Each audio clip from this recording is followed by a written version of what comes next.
नमस्कार, मेरा नाम है विवेक सिंह और आप देख रहे हैं संवाद। हिंदी में कहावत है, पैसा खुदा तो नहीं पर खुदा से कम भी नहीं।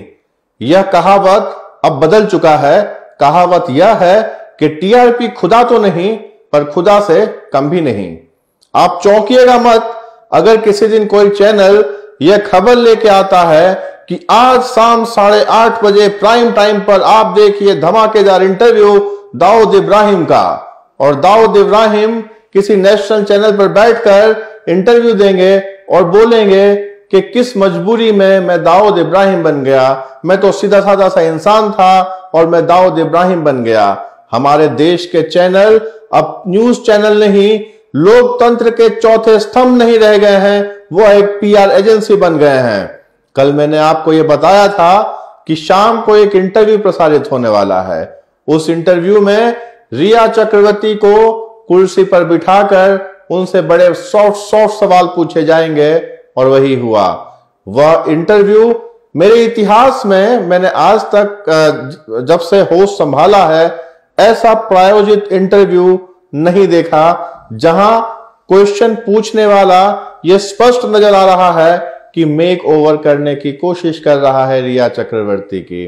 उस पूरे इंटरव्यू को मैंने तो नहीं देखा, इतना ना तो मुझ में धैर्य है और मुझ में सब्र है कि मैं वो इतना बड़ा इंटरव्यू देखूं, अपने आप को मारते हुए, घुटते हुए कि हमारे नेशनल टेलीविजन पर ऐसे इंटरव्यू भी चल रहे हैं जहां एक तरफा, जी हां, वो व्यक्ति जो मर चुका है उसको उसका कैरेक्टर असैसिनेशन करने की भी कोशिश की गई। आप देखिए क्वेश्चन शुरुआत कैसे हैं। क्या सुशांत सिंह राजपूत वुमेनाइजर था? कब सपना आया आपको? ये एंकर को किसने बोला कि ये सवाल एग्जिस्ट भी करता है? अजीब अजीब से सवाल पूछे गए, प्रायोजित सवाल पूछे गए और प्रायोजित जवाब दिए गए। यही वह एंकर था जिसने सोनिया गांधी का इंटरव्यू भी लिया था और सवाल पूछे थे कि आपकी साड़ी पहनने की स्टाइल और इंदिरा गांधी की साड़ी पहनने की स्टाइल कैसी थी। देश के सामने इससे भी बड़े सवाल हैं, देश के सामने इससे भी बड़े मुद्दे हैं, लेकिन आपको एक प्रायोजित इंटरव्यू करके किसी का कैरेक्टर असैसिनेशन करना था और किसी का कैरेक्टर मेकओवर करना था। अब इन बातों से एक चीज तो समझ में आ रही है कि रिया चक्रवर्ती अकेली नहीं है, क्योंकि मीडिया को मैनेज करना अकेले रिया चक्रवर्ती के बस की बात नहीं है। इतना बड़ा राष्ट्रीय चैनल मैनेज करना रिया के बूते की बात नहीं है। तो है कोई रिया चक्रवर्ती के पीछे जो यह पूरा खेल खेल रहा है।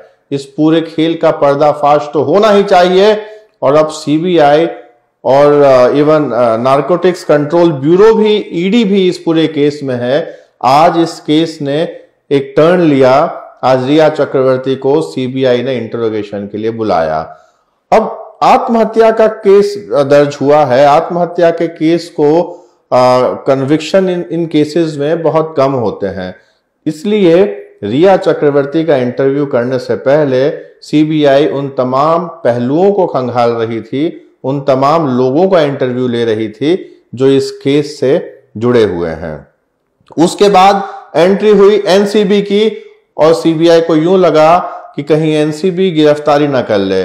आप आश्चर्य मत होइएगा कि 1 या 2 दिन में, आज या कल, रिया चक्रवर्ती की गिरफ्तारी भी हो सकती है। मगर उन नेशनल चैनल्स ने ठीक रिया चक्रवर्ती का इंटरव्यू आज होना था और उसके 1 दिन पहले उन्होंने मेक ओवर करने की कोशिश की। यह प्रायोजित इंटरव्यू हमारे देश में ही हो सकते हैं। हमारे देश के ही जो न्यूज एजेंसीज हैं वो ही आतंकवादियों को कैमरा प्रोवाइड कर सकते हैं, जेएनयू के उन लोगों को कैमरा प्रोवाइड कर सकते हैं जो सरेआम आजादी के नारे लगाते हैं, और देश के उन लोगों को कैमरा प्रायोजित कर सकते हैं जो किसी मामले में अभियुक्त नंबर 1 हो। यह हमारे देश में ही हो सकता है, यह हमारे देश के मीडिया के साथ ही हो सकता है। लेकिन मैं उस इंटरव्यू को जब देखा, मेरे अंदर की आत्मा झकझोर कर सवाल पूछ रही थी, क्या हमारे मीडिया का स्तर इस कदर गिर गया है? क्या आपके जहन में यह सवाल नहीं आए?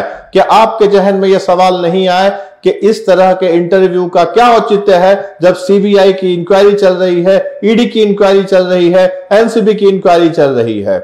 आपने मीडिया ट्रायल करना ज्यादा वाजिब समझा और मीडिया के ट्रायल करके आपके मन मुताबिक सवाल, आपके मन मुताबिक जवाब, और आपने क्लीन चिट देने की कोशिश की देश की 130 करोड़ जनता के सामने।